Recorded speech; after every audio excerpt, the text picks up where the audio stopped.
Hello, I'm Tony Lockwood and I'm delighted to welcome you to the Transformation Leaders Podcast. The purpose of this podcast is to share real stories about my guest and I have supported organisations to deliver change and transformation, as well as sharing recordings from the Transformation Leaders Hub 1% Club Roundtable sessions where we discuss better practices with the aim of helping you introduce these marginal gains that can make a massive difference to your performance and the outcome from any change initiative. In today's show, I'll share a recording of the latest roundtable. Enjoy and please subscribe. It really does help us to get this message out to more people.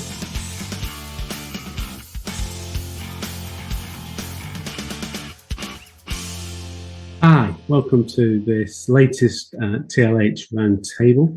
Unfortunately, today it's a recording. I can't do it live because I've got a commitment with a client this morning, so apologies for that.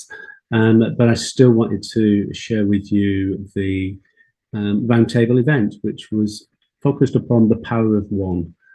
So how can you get absolute clarity upon your one thing, which is a session that we've run in the past. But really, really powerful session that a lot of people get a lot of value from. So I wanted to share it again today. So the format, as ever, is I will share some information. Because of the session being recorded, we can't have the discussion that we would normally have. But please do feel free to share your comments below in the comments box, and get involved in the discussion that ensues. It'd be really good to get your point of view and your input into some of the messages that we share today. So with that, thanks for joining. Again, apologies that we can't do it in a live environment, and we're doing this recording. Hopefully you'll get benefit, but please feel free to reach out to me and discuss any aspects of what we share now that you want clarification on in relation to your specifics. So I'd be more than happy to chat that through with you. Thank you very much. Enjoy the session. So today's session is entitled "The Power of One," and the sort of catalyst for this, I suppose, was a book that I read many years ago called "The One Thing." And I'm desperate. I've got it on my bookshelf, and I should have picked it up. It's the guy who set up Keller Williams, which is the world's largest real estate agency, with something like 130,000 agents across the world, and it is very much focused around. The emphasis is to identify one thing that you become really good at, and the book goes into a lot more detail. I definitely recommend that you read it if you get the chance. But that was the catalyst for the thinking behind the power of one. And the more I started to look into it over the last few years, the more it became even more relevant to business and career and life in general. So we're going to talk about what I think that means, and what that means from a business perspective, and how you can start to embed that into either your business or into your career or into life. So let's get into the detail, and then we can have a more rounded discussion afterwards. So let me just share my screen. So can you see the power of one now on the screen? Yeah. Yeah. Right. Okay. So as I say, really, it's going to look at what do we mean by the power of one for business. So really, let's get a clarity around what your core offer could be if you're in business, from your career. What would your ideal project or would your ideal employer look like? And from life, really, what do you want to do, and what in terms of the future? What do you want to do where you can really deliver the most value? And because that will give you significantly more back than anything else. And I starting to frame this discussion. I did a LinkedIn poll earlier on in the week that started to, well, ask the question, are you a generalist or a specialist? And again, it was aimed at people like us working in project program change management. I haven't checked this morning, but yesterday afternoon, it was interesting. It was a 2/3, 1/3 split, 66%, 34%, 66% generalist, 34% specialist, which I was quite surprised at to some extent. But the comments and the discussion that was coming off the back of it were really more insightful, in my opinion, because I think a lot of people that were calling themselves generalist in terms of what they were doing, in many cases, in my view, they were actually specialist, and it's really just looking at what that means for you and for in terms of how you position yourself and how you position your business or how you position yourself in life. I think that's what we're going to talk about today. So I just thought someone else was coming in. So in terms of there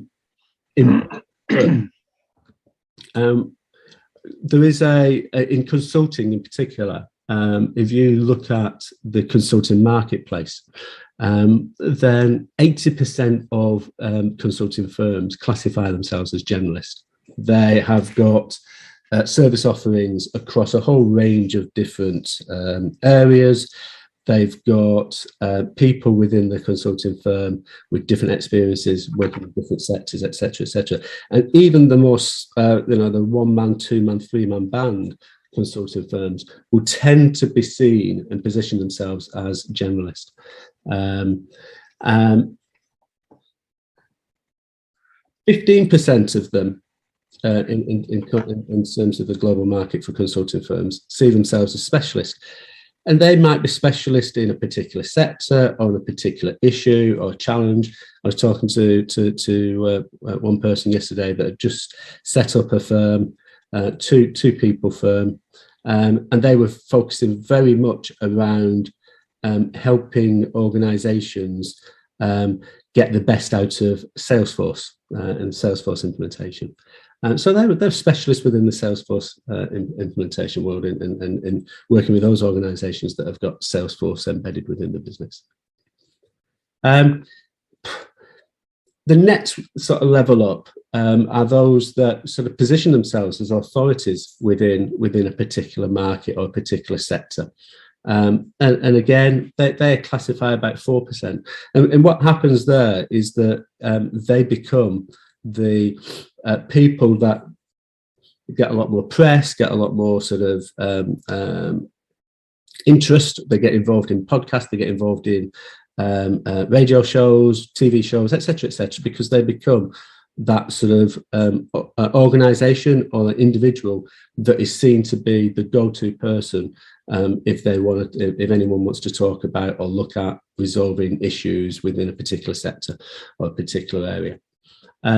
What I think is the real key for if you are building a consulting business is to really position yourself in that 1% bracket, which links to the 1% club, but in that 1% bracket where you become the go-to person for a particular issue or challenge in a particular sector. So it's niching down really clearly into a particular sector that you enjoy working in and that you get the most and you can deliver the most value, but also being seen and to focus in on one or a small number of particular challenges or issues within that sector.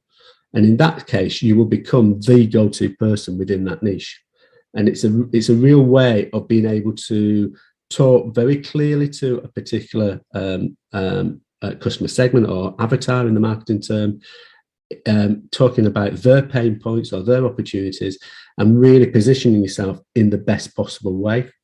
And what you find when you do that is people start knocking on your door, people start talking to you and engaging with you, and it's not about outreach. You get a lot more opportunities coming and knocking on your door, and those that do that in the early days of a consulting business can leverage and grow quite quickly. And then once you've got that niche defined, then you don't immediately jump into another niche. What you do, you just widen that niche and that focus a little bit wider, and it may be within the in the same sector or go to a related sector. So, for instance, if you were focusing on rail, for instance, and you can resolve a particular challenge, say on customer engagement in rail. Yeah, what you would do once you've got a real sort of focus in there, in a real sort of strong client base in there, you maybe go out to bus, or you maybe go out to airlines, but still talking about the same issues and the same challenges, because you've got experience in that in a transport related industry that you can then start to expand. And it's a way that you can start to leverage out your business in a very strong way. And this is what we talk about within the 1% Club mastermind program. And as you can see here, the second part of the first phase of the program, we talk very much about that one thing and have real clarity. And what I've just talked about is the core part of that element. So that was from a business perspective. So from a career perspective, and also linking back to the business, how do you go about defining your one thing? So I think there's 4 elements to this. The first stage is to really understand what your core strengths are. So what makes you unique? And you could say, and this is a question that when I started to get involved in some of the discussion the other day on LinkedIn about the generous specialist piece, I think this is where a lot of people were struggling when we were saying, so what makes you unique? Well, I'm not unique because I deliver programs and I deliver transformation, I deliver change. Okay, but what do you do? How do you do it? Do you focus on a particular sector? Do you have a particular approach? Each of us will have a unique style. So let's really get clarity about what makes you unique and what can you bring that others can't. And that's around the second part of this, which is your core experiences. Yeah. So if you can really start to get clear about your strengths and then really define what your experiences are, then that starts to make you unique, because no one else has got exactly what you've got. So again, what your core experiences? What have you been involved in? Specific sectors or project types, or is it global or local focus? Is it a particular type of project that you've got involved in? Yeah. Once you get clarity about those 2 things, the next question is, what are you most proud of all the things that you've been involved in? When I was looking prior to setting up TLH and doing this sort of thinking in my head around all of the projects that I'd been involved in and where they'd originated from, and as I said earlier, 90% of them had come from the network. I counted up probably about 40, 45, 46 individual initiatives that I'd been involved in over the last 25 years. Some of which were, short, sharp, 3-4 week engagements. Others turned into 2.5 years programs. But when I look back on all of those 40 odd initiatives, a handful really stood out, and really sort of like. And I think if someone says, "What have you done in your career?" those are the 4 or 5 things that I always bring out, because they are the stuff that has made me proud. I got involved in the launch of EGG, the financial services organisation. We went from a back office in Dudley to launching a complete new brand in 10 months. That was a really exciting project. And it's looking at those sort of things that you've got really excited about, that you look back and you think, yeah, that's makes me feel really good about myself that I was involved in that. Really start to focus upon those and think about that sort of, wow, what was great about the things that you got involved in, which did you really enjoy?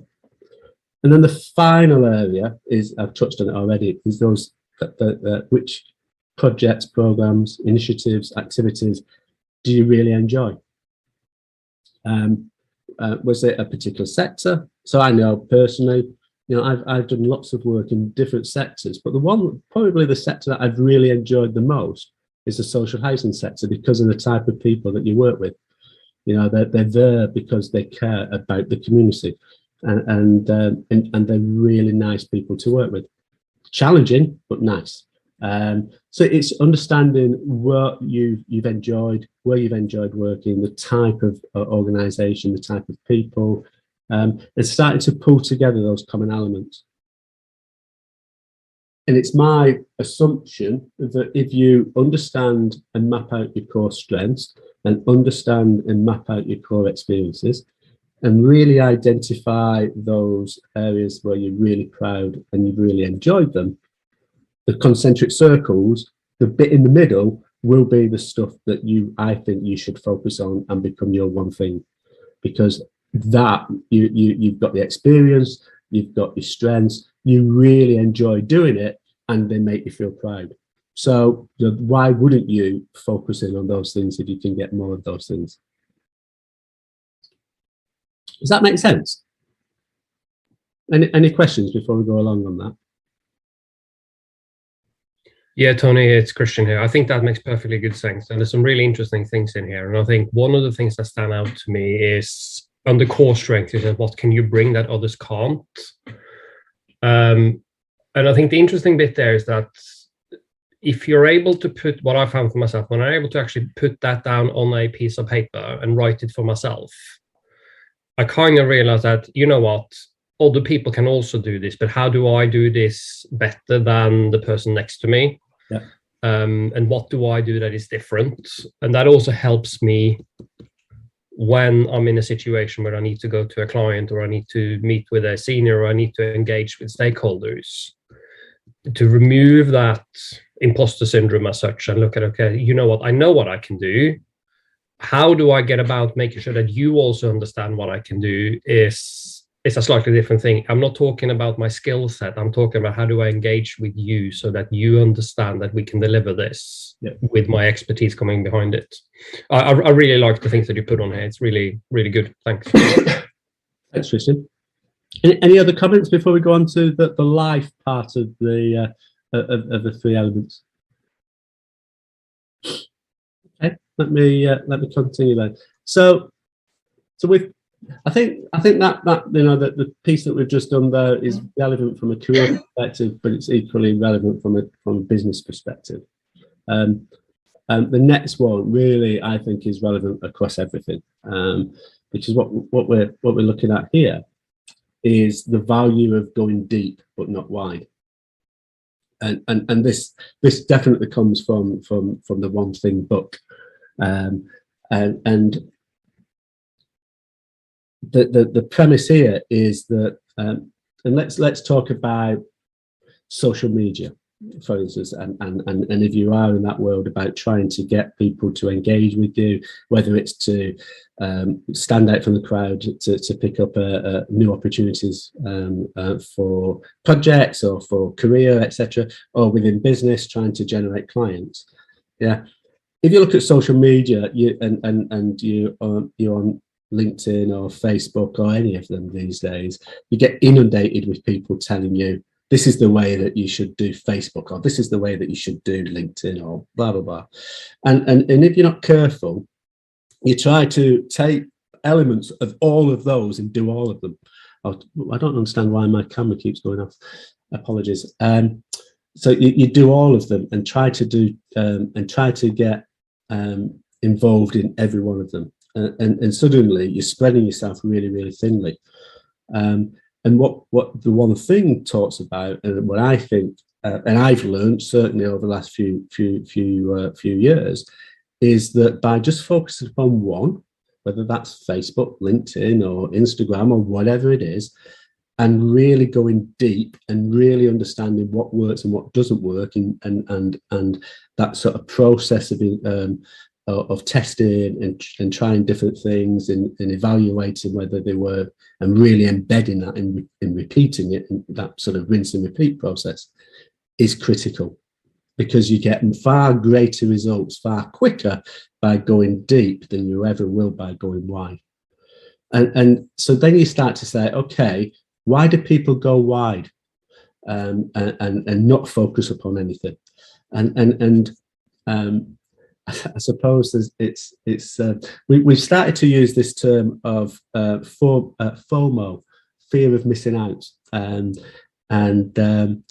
I think it's as relevant here. We've used it in the family because my daughter's 18 years. She's gone to university. She's getting involved in every bit of social activity that she can possibly be, because she's got a fear of missing out, and she's knackered by the end of the term. So she comes back home and just sleeps for the period that she's home. But she's got this fear of missing out, and I think there's a part of that within what we do generally within life. There's this sort of tendency to hedge ourselves and hedge our bets, and really saying, okay, I'm going to tip my toes into all of these things to see what really fits best.